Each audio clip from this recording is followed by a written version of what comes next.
நான் ஸ்ரீமதி கோமதி கிருஷ்ணன். இந்த ஏரியாவுக்கு 1969 மே மாதம் 1 புது வீடு கட்டி கிரகப்பிரவேசம் பண்ணி உள்புகுந்தேன்.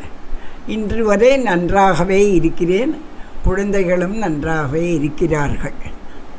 இந்த காலனியின் பயணியர் என்ற பட்டத்தை கொடுக்க வேண்டும் என்றால் பக்கத்தில் mister L Ramasubramaniam post master இருந்தார். அவர்தான் முதலில் வீடு கட்டி இந்த ஏரியாவில் புகுந்தவர். ஸோ எங்களையும் ஊக்குவித்து உள்ளவாறும் ஒன்றும் பயமில்லை. அவர் திருநெல்வேலி சீமையை சேர்ந்தவர். பேசுகிறதே நிறைய திருநெல்வேலி பாஷையாக தான் இருக்கும். வாங்க, நம்ம எல்லோரும் நல்லபடியாக இங்கே இருப்போம். இன்னும் எதிர்க்க வயக்காடு, கிணத்துல தண்ணி இருக்குது, மாம்பரத்தில் உட்காந்து தண்ணி கஷ்டத்தில் இருப்பானே, வந்துருங்க அப்படிம்பார். ஸோ அவர் இருக்கும் தைரியத்தில் நாங்கள் வீடு கட்டும்போது மேல் பார்வைக்கு வருவோம். அப்போ குழந்தைகளை கூட்டிக் கொண்டு வந்து விடுவேன். அவர்களுக்கு சாப்பாடும் கொண்டு வந்து விடுவேன்.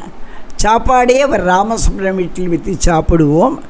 அந்த கிணத்தில் குழந்தைகளை குளிப்பாட்டி துணி துவச்சு சாயங்காலம் வேலை முடித்து எல்லோரும் போகும்போது நாங்களும் கூட சேர்ந்து இங்கேருந்து. ஆனால் ஒரே ஒரு கஷ்டம், we have to walk up to Meenambakkam station. இந்த ஏரியாவில் முதல் வந்தது எல் ராமசுப்ரமணியம். பயணியர் டு த காலனி அந்த பட்டம் அவருக்கு என்றுமே நிலைத்திருக்கும். அடுத்தது PC வைத்தியநாதன், அடுத்தது டிஏஜி, ஏஜிஸ் ஆஃபீஸ் டிஏஜி, அடுத்தது நாங்கள் VS கிருஷ்ணன். ஆனால் ஒரே ஒரு கஷ்டம், we have to walk up to Meenambakkam station. வேறு கன்வேயன்ஸே கிடையாது. மீனம்பாக்கத்தில் இறங்கி ஒரு இடுகாடை தாண்டி வந்தால் பெரிய பனைமரம் ரோடு. 2 பக்கம் பனைமரம் தலை விரித்து நம்மளை வளைஞ்சு கொடுக்கும்.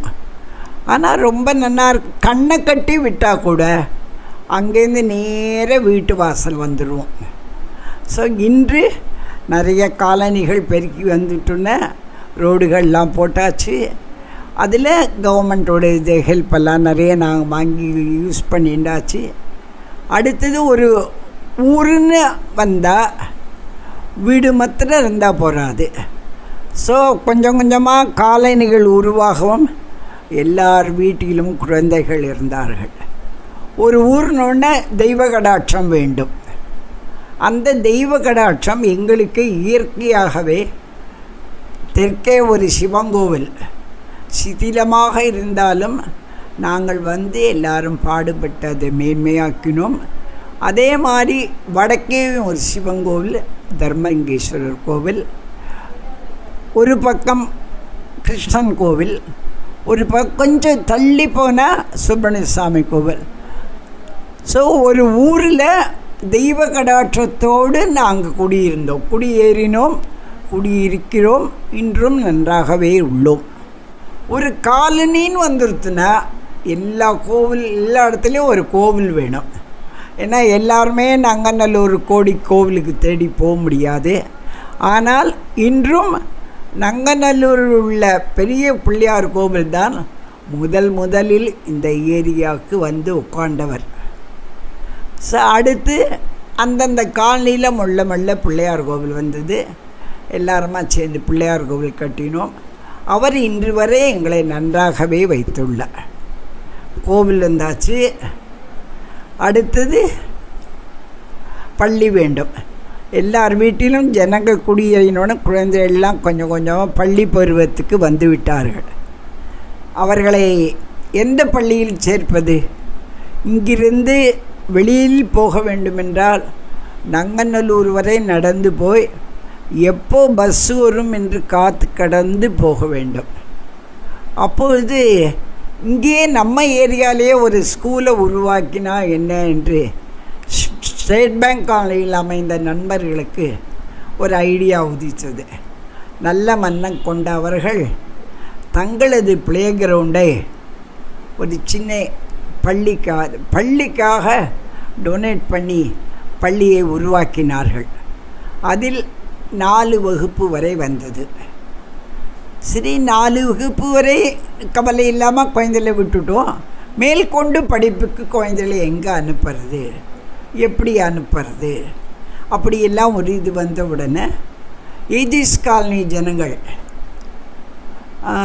நம்மளுடைய காலனி பிளே கிரவுண்டையும் மேற்கொண்டு பள்ளி உருவாகத்துக்கு விரிவாக்கத்துக்கு கொடுத்தால் என்னன்னு தோன்றி எல்லோரிடமும் கையெழுத்து வாங்கி நோ அப்ஜெக்ஷன் வாங்கி அதில் தற்போது உள்ள பெரிய கட்டடம் இருந்து வருகிறது.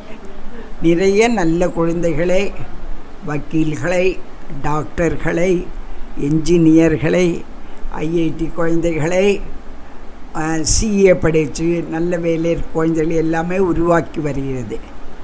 ஆரம்பித்த புதுசில் டீச்சர்ஸ் எல்லாம் கொஞ்சம் சிரமமாக இருக்கும், பாவமாக இருக்கும். ஆனால் டெடிக்கேட்டட் டீச்சர்ஸ் என்று அவளை நாங்கள் சொல்லுவோம். அவர்களுக்கு தண்ணி கொடுப்போம். நான் ஸ்கூலுக்கு பின்னாடி தெருவில் இருக்கும்படி இருந்ததால் எல்லோருடையுமே கொஞ்சம் ஒரு ஸ்நேகபாவத்துடன் இருப்பேன். அவர்கள் அவர்களுக்கு தண்ணி கொட்டி ஏதாவது வேணுங்கிற ஹெல்ப் பண்ணி எல்லாமே பண்ணுவேன். அப்படி அந்த நல்ல ஸ்கூல் இன்று நல்ல பிரம்மாண்டமாக இருக்கிறது. எனது 3 குழந்தைகளுமே அந்த பள்ளியில் படித்தவர்கள். நான் சொன்னேனே முதலில் எல்லாரும் ராமசுப்ரமணியன் அவருடைய குழந்தைகளும் அந்த பள்ளியில் படித்தவர்களே. இன்று அமெரிக்காவில் இருக்கிறாள், ஒருத்தி பம்பாயில் இருக்கிறாள். எல்லாருமே நன்றாகவே உள்ளோம். ஸ்கூல் 8 கிளாஸ் 10 கிளாஸ் எல்லாம் வந்தது. ஆனால் குழந்தைகள் கவர்மெண்ட் எக்ஸாம் எழுத முடியவில்லை. எனது பெண் 10th ஸ்டாண்டர்ட் வந்துவிட்டாள். ரெக்கக்னேஷன் இல்லாத ஸ்கூலானதினால் அவர்களால் எக்ஸாம் எழுத முடியவில்லை.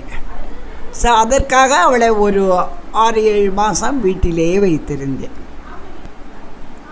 சரோஜினி வரதப்பன் எல்லாருக்குமே தெரிஞ்சிருக்கும். பக்தவத்சலம் மினிஸ்டருடைய மகள். ஒரு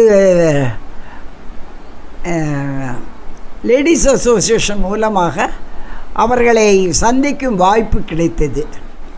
அப்பொழுது அவர்களிடம் நாங்கள் இந்த மாதிரி நங்கநல்லூரில் இருக்கோம், இந்த மாதிரி ஸ்கூல் இது வரைக்கும் தான் வந்திருக்கு, ரெக்கக்னேஷன் இல்லாததுனால குழந்தைகளால் எக்ஸாம் எழுத முடியல, அதை என்ன பண்ணுறது தெரியல.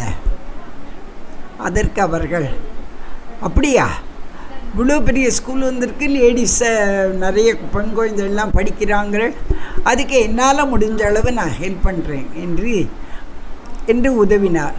அவர் உடனே தனது மூலமாக எஜுகேஷன் மினிஸ்டரை சந்தித்து அதற்கு என்னெல்லாம் தேவை என்பதெல்லாம் சேகரித்தார். இவர் மிஸ்டர் சரோஜினி வரதப்பன் என்னிடம் இந்த ஸ்கூலுக்கு இவ்வளவும் தேவைப்படுகிறதம்மா, அப்போ தான் ரெக்கக்னேஷன் என்றார். இந்த ஸ்கூலை பற்றி முழுக்க விரிவாக பேசும் என்றால் ஸ்கூலை சார்ந்த கமிட்டியில் உள்ளவர்கள் தான் பேச முடியும்.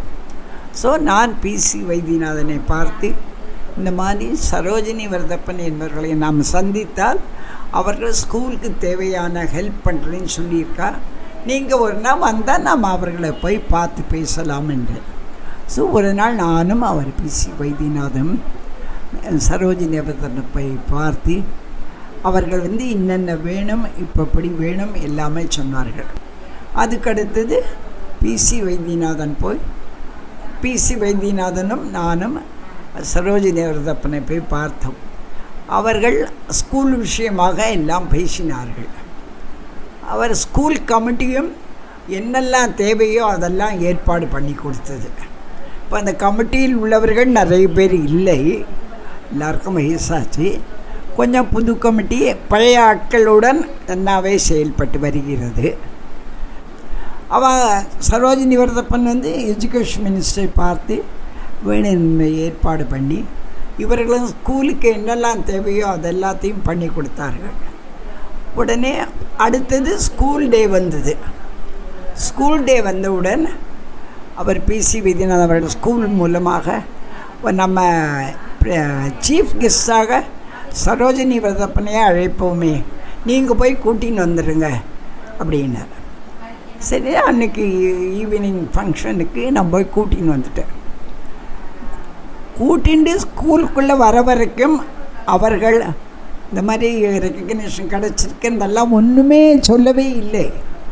மேடை ஏறி அந்த பிரசிடெண்ட் அந்த ப்ரிசைட் பண்ண உட்காண்ட போது ஒரு நல்ல சமாச்சாரம் சொல்ல போகிறேன் என்று சொல்லி இந்த மாதிரி ஸ்கூலுக்கு ரெக்கக்னேஷன் கிடைத்து விட்டது, இனிமேல் எக்ஸாமுக்கெல்லாம் அனுப்ப முடியும் என்பதை மிக சந்தோஷத்தோடு சொன்னார்கள். எல்லா தாய்மார்களையும் எல்லா பேரண்ட்ஸும் கைதட்டி கரகொலியுடன் அதை வரவேற்றார்கள்.